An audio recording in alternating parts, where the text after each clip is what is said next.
ಅಶೋಕ್ ಗೆಹ್ಲೋಟ್ ಕಾಂಗ್ರೆಸ್ನ ಅತ್ಯಂತ ಹಿರಿಯ ನಾಯಕ, ಮಾಜಿ ಮುಖ್ಯಮಂತ್ರಿ, ಇಂಥದ್ದೊಂದು ಸವಾಲನ್ನು ಎಸೆದ ಮೇಲೆ ಗುರುವಾರ ಮಧ್ಯಾಹ್ನದ ಹೊತ್ತಿಗೆ ಮಹಾಗಠಬಂಧನ ಮುಖ್ಯಮಂತ್ರಿ ಅಭ್ಯರ್ಥಿ ಅದು ತೇಜಸ್ವಿ ಯಾದವ್ ಅನ್ನುವಂಥದ್ದನ್ನು ಕಾಂಗ್ರೆಸ್ ನಾಯಕರು ಹೇಳಿದ್ರು. ಅದಾದ ಕೆಲವೇ ನಿಮಿಷಗಳಲ್ಲಿ JDU ತನ್ನ ಇಡೀ ಬಣ, ನಿತೀಶ್ ಕುಮಾರ್ ಅವರ ಬಣ, ಬಹುದೊಡ್ಡ ಮೆಸೇಜನ್ನು, ಸವಾಲನ್ನು ಕಳಿಸಿದ್ದು ದೆಹಲಿಗೆ. ಏನದು? ಮುಂದಿನ 48 ಗಂಟೆಗಳ ಒಳಗಡೆ ಮುಖ್ಯಮಂತ್ರಿ ಅಭ್ಯರ್ಥಿ, NDA ಮುಖ್ಯಮಂತ್ರಿ ಅಭ್ಯರ್ಥಿ ನಿತೀಶ್ ಕುಮಾರ್ ಅಂತ ಘೋಷಣೆ ಮಾಡದೆ ಹೋದರೆ ನಮ್ಮ ನಿರ್ಧಾರವನ್ನು ನಾವು ತಗೋತೀವಿ. ಮುಗೀತು. ನೋಡಿ, ಗುಜರಾತ್ ಲಾಬಿ ಅನ್ನುವಂಥದ್ದು ಒಂದು ಚರ್ಚೆ ಬರುತ್ತೆ. ಬಿಹಾರದಲ್ಲಿ ಪದೇ ಪದೇ ಚರ್ಚೆ ಆಯಿತು. ಅದರಲ್ಲೂ ಮುಖ್ಯವಾಗಿ ಜನಸೂರಜ್ ಪಕ್ಷದ ಪ್ರಶಾಂತ್ ಕಿಶೋರ್, ತೇಜಸ್ವಿ ಯಾದವ್ ಗುಜರಾತಿ ಲಾಬಿಗೆ ಒಳಗಾಗಬೇಡಿ ಅಂತ ಹೇಳ್ತಾ ಬಂದರು. ಏನದು? ನಿತೀಶ್ ಕುಮಾರ್ ಅವರ ಬದಲಿಗೆ ಬಿಜೆಪಿ, ಅಮಿತ್ ಶಾ ಬೇರೆ ಪ್ಲಾನ್ ಇಟ್ಕೊಂಡಿದ್ರ? ಭಾವನಾತ್ಮಕವಾದ ಬ್ರಹ್ಮಾಸ್ತ್ರವನ್ನು ಅಶೋಕ್ ಗೆಹ್ಲೋಟ್ ಅವರು, ಕಾಂಗ್ರೆಸ್ನ ಯಾವ ನಾಯಕರು ಮಾಡಿದ್ರೋ ಗೊತ್ತಿಲ್ಲ, ಕಾಂಗ್ರೆಸ್ ಮಾಡಿದೆ, ಮೂವ್ ಮಾಡಿದೆ ಪ್ಲಾನ್.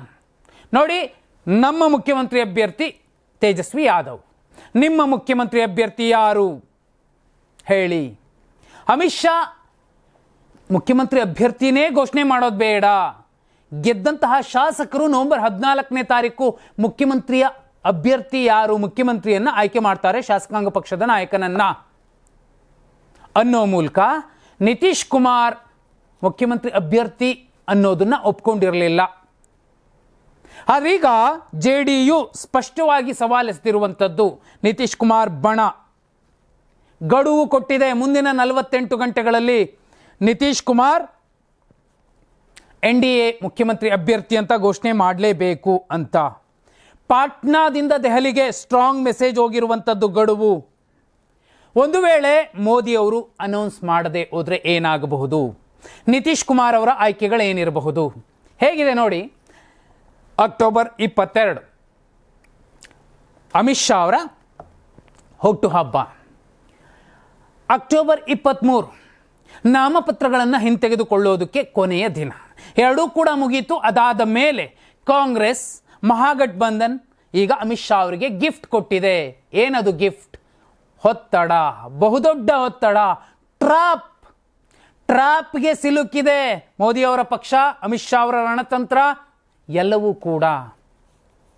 ಈಗ ನಿತೀಶ್ ಕುಮಾರ್ ಮುಖ್ಯಮಂತ್ರಿ ಅಭ್ಯರ್ಥಿ ಅಂತ ಘೋಷಣೆ ಮಾಡದೆ ಹೋದರೆ, ಯಾಕಂದರೆ 142 ಕ್ಷೇತ್ರಗಳಲ್ಲಿ ಸಣ್ಣ ಪುಟ್ಟ ಪಕ್ಷಗಳು ಬಿಜೆಪಿ ಸೀಟು ಹಂಚಿಕೆ ಮಾಡಿಕೊಂಡು ಸ್ಪರ್ಧೆ ಮಾಡಿದೆ. 101 ಕ್ಷೇತ್ರಗಳಲ್ಲಿ 243 ಕ್ಷೇತ್ರಗಳ ಪೈಕಿ JDU ಸ್ಪರ್ಧೆ ಮಾಡಿದೆ. ಕೇಳಿದ್ದೆಲ್ಲ ಕೊಟ್ಟಿದೆ ಬಿಜೆಪಿ ಕೂಡ. ಆದರೆ ಈಗ ಏನಾಗಬಹುದು? ಅಮಿತ್ ಶಾ ಅವರ ಪ್ಲಾನ್ ಹೇಗಿತ್ತು?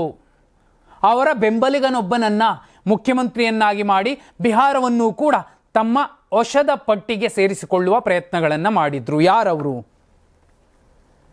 ನಿತ್ಯಾನಂದ ರಾಯ್, ಗೃಹ ಖಾತೆಯ ರಾಜ್ಯ ಸಚಿವ, ಯಾದವ ಸಮಾಜಕ್ಕೆ ಸೇರಿರುವಂತಹ ಬಿಜೆಪಿಯ ನಾಯಕ, ಹಾಜಿಪುರ್ ಲೋಕಸಭಾ ಕ್ಷೇತ್ರದಿಂದ ಸಂಸದರಾಗಿ ಆಯ್ಕೆ ಆದಂತಹ ನಾಯಕ.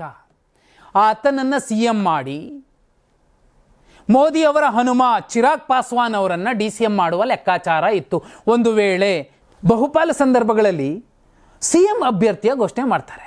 ಆದರೆ ಇಲ್ಲಿ DCM ಅಭ್ಯರ್ಥಿಯನ್ನು ಕೂಡ ಘೋಷಣೆ ಮಾಡೋ ಮೂಲಕ ಬಿಜೆಪಿಗೆ ಬಹುದೊಡ್ಡ ಸಂಕಷ್ಟವನ್ನು ತಂದಿಟ್ಟಿದೆ. ಈಗ CM ಅಭ್ಯರ್ಥಿ ಏನೋ ಘೋಷಣೆ ಮಾಡಬಹುದು, ನಿತೀಶ್ ಕುಮಾರ್ ಅಂತ ಅನ್ಕೊಳ್ಳೋಣ, ಅಥವಾ ನಿತ್ಯಾನಂದ ರೈ ಅಂತಲೇ ಅನ್ಕೊಳ್ಳೋಣ. DCM ಅಭ್ಯರ್ಥಿ ಯಾರು? ಚಿರಾಗ್ ಪಾಸ್ವಾನ್ ಕೇಳ್ತಾರೆ, ನಾನು ಹನುಮನ ರೀತಿ ಇದೀನಲ್ಲ, ನನ್ನನ್ನು DCM ಅಭ್ಯರ್ಥಿ ಅಂತ ಘೋಷಣೆ ಮಾಡಿ ಅಂತ.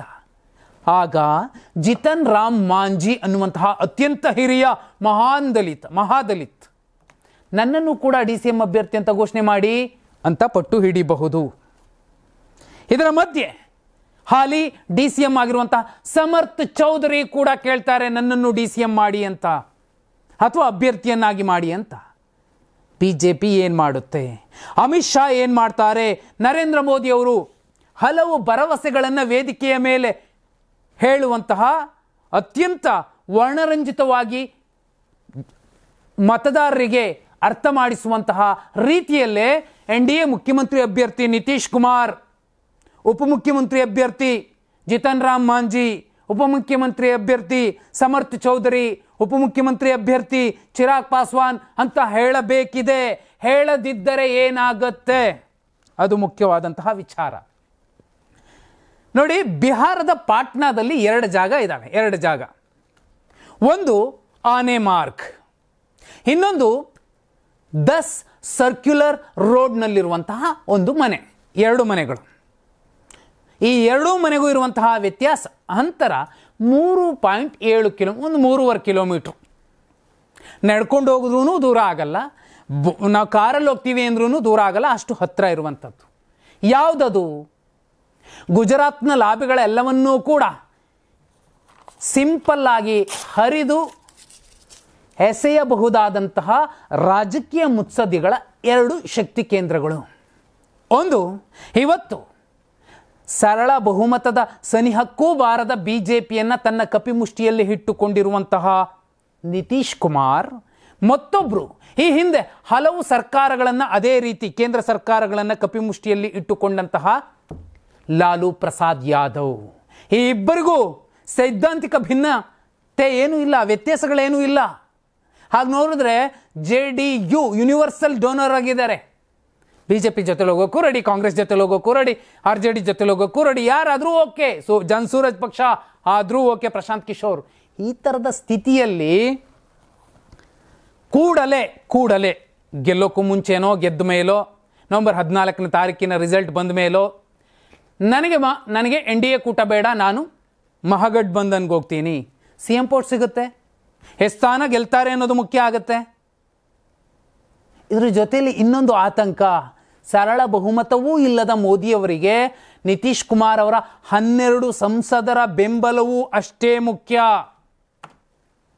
ಅಲ್ಲಿ ನಿತೀಶ್ ಕುಮಾರ್ ಅವರನ್ನು ತುಂಬ ದಿನಗಳಿಂದ ನೋಡ್ತಿರುವಂತಹ ಕನ್ನಯ್ಯ ಬಿಲಾರ್ ಅನ್ನುವಂತಹ ಸುದೀರ್ಘ 50 ವರ್ಷಗಳ ರಾಜಕೀಯ ವಿಶ್ಲೇಷಣೆ ಮಾಡಿರುವಂತಹ ಪತ್ರಕರ್ತ ಒಂದು ಸವಾಲು ಎಸ್ತಿದ್ದಾರೆ. ಅವರು ಕೇಂದ್ರ ಸರ್ಕಾರವನ್ನು ಕೆಡವಬಲ್ಲರು, ಬೆಂಬಲ ವಾಪಸ್ ತಗೋತಾರೆ.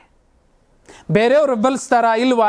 ಯಾಕೆ ಬೆಂಬಲಿಸೋದಿಲ್ಲ ಅಂದರೆ ಮಹಾಗಠಬಂಧನ್ ಏನಿದೆ ಅದಕ್ಕೂ ಕೂಡ ದೊಡ್ಡ ವ್ಯತ್ಯಾಸ ಏನಿಲ್ಲ. ಒಬ್ಬ ನಿತೀಶ್ ಕುಮಾರ್ ಹೊರಗಡೆ ಬಂದರೆ ಇನ್ನೊಂದಷ್ಟು ಚಂದ್ರಬಾಬು ನಾಯ್ಡು ಅವರನ್ನು ಬೇರೆ ರೀತಿ ಬೆಂಬಲಿಸಬಹುದು. ನೀನೇ ಪ್ರಧಾನಿ ಕಣಪ್ಪ, ಬಾ ನಿನ್ನನ್ನೇ ಬೆಂಬಲಿಸ್ತೀವಿ ಅನ್ನುವ ಮಟ್ಟಿಗೆ ಸಮರ್ಪಣಾ ಭಾವದಿಂದ ಮಹಾಗಠಬಂಧನ ಎಲ್ಲ ಪಕ್ಷಗಳು ನಾಯಕರು ಮೋದಿ ಅವರನ್ನು ಕೆಳಗಿಳಿಸುವಂತಹ ಪ್ರಯತ್ನಗಳನ್ನು ಮಾಡಬಹುದು. ಒಬ್ಬ ನಿತೀಶ್ ಕುಮಾರ್ ಅವರನ್ನು ಈಗ NDA ಮುಖ್ಯಮಂತ್ರಿ ಅಭ್ಯರ್ಥಿ ಅಂತ ಘೋಷಣೆ ಮಾಡದೆ ಹೋದರೆ, 35 ವರ್ಷದ ಹುಡುಗನ ತಗೊಂಬಂದು ಅವರು ಮುಖ್ಯಮಂತ್ರಿ ಅಭ್ಯರ್ಥಿ ಅಂತ ಘೋಷಣೆ ಮಾಡಿದ್ದಾರೆ. ನಾನು ಸುದೀರ್ಘ 6-7 ಸಲ 20 ವರ್ಷ ಮುಖ್ಯಮಂತ್ರಿ ಆಗಿದ್ದೀನಿ, ಅನುಭವಿ ಇದ್ದೀನಿ, ನನ್ನನ್ನು ನೀವು ಮುಖ್ಯಮಂತ್ರಿ ಅಭ್ಯರ್ಥಿ ಅಂತ ಘೋಷಣೆ ಮಾಡಿದೆ, ನಿತ್ಯಾನಂದ ರಾಯನ್ನ ಘೋಷಣೆ ಮಾಡ್ತೀನಿ ಅನ್ನೋದಾದರೆ ನಾನು ಯಾಕೆ ನಿಮ್ಮ ಜೊತೆಲಿರಲಿ? ನಿತೀಶ್ ಕುಮಾರ್ ಪ್ರಶ್ನೆ ಮಾಡ್ತಾರೆ.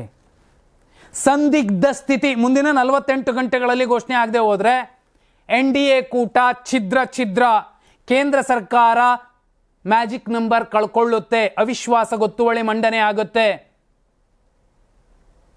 ಸುಲಭ ಅಲ್ಲ ಬಿಹಾರ ಅಮಿತ್ ಶಾ ಅವರಿಗೆ. ಫಸ್ಟ್ ಟೈಮ್ ಅಮಿತ್ ಶಾ ಅವರು ಟ್ರಾಪ್ ಆಗಿದ್ದಾರೆ. ಬಿಹಾರದ ಸ್ಥಳೀಯ ಪತ್ರಕರ್ತರು ಹೇಳುವಂಥದ್ದು, ಮೈನ್ ಸ್ಟ್ರೀಮ್ ಮಾಧ್ಯಮದ ಪತ್ರಕರ್ತರು ಬಿಟ್ಬಿಡಿ, ಅವರ ವಿಶ್ವಾಸಾರ್ಹತೆ ಕೂಡ ಅಷ್ಟು ದೊಡ್ಡದಾಗಿಲ್ಲ. ಟ್ರಾಪ್ ಆಗಿದೆ ಮೋದಿಯವರ ಸರ್ಕಾರ, ಮೋದಿಯವರ ಪಕ್ಷ. ಅಮಿತ್ ಶಾ ಅವರು ಚುನಾವಣಾ ಚಾಣಕ್ಯನನ್ನೂ ಕೂಡ ಸಂಕಷ್ಟಕ್ಕೆ ದೂಡಬಲ್ಲಂತಹ ಜಾಣ ಮುತ್ಸದ್ದಿಗಳು ಎಲ್ಲಿದ್ದಾರೆ ಅಂದರೆ ಕರ್ನಾಟಕದಲ್ಲೊಬ್ಬರಿದ್ದಾರೆ, ಅದೇ ರೀತಿ ಬಿಹಾರದಲ್ಲಿರುವಂತಹ ಇಬ್ಬರು ನಿತೀಶ್ ಕುಮಾರ್, ಲಾಲು ಪ್ರಸಾದ್ ಯಾದವ್. ನೋ ಡೌಟ್ ನಿತೀಶ್ ಕುಮಾರ್ ಅವರ ಹೆಸರನ್ನು ಘೋಷಣೆ ಮಾಡದೆ ಹೋದರೆ ಆಟ ಬದಲಾಗುತ್ತೆ. ಬಿಹಾರ ಚುನಾವಣೆಯ ಮತದಾನಕ್ಕೂ ಮುಂಚೆನೆ ರಿಸಲ್ಟ್ ಜನರ ಮುಂದೆ ಬಂದು ಬೀಳುತ್ತೆ. ಏನಾಗಬಹುದು ಆಗಿದ್ರೆ ಮುಖ್ಯಮಂತ್ರಿ ಅಭ್ಯರ್ಥಿ ಅಂತ ನಿತೀಶ್ ಕುಮಾರರನ್ನು ಘೋಷಣೆ ಮಾಡ್ತಾರಾ? ಕಮೆಂಟ್ ಮಾಡಿ.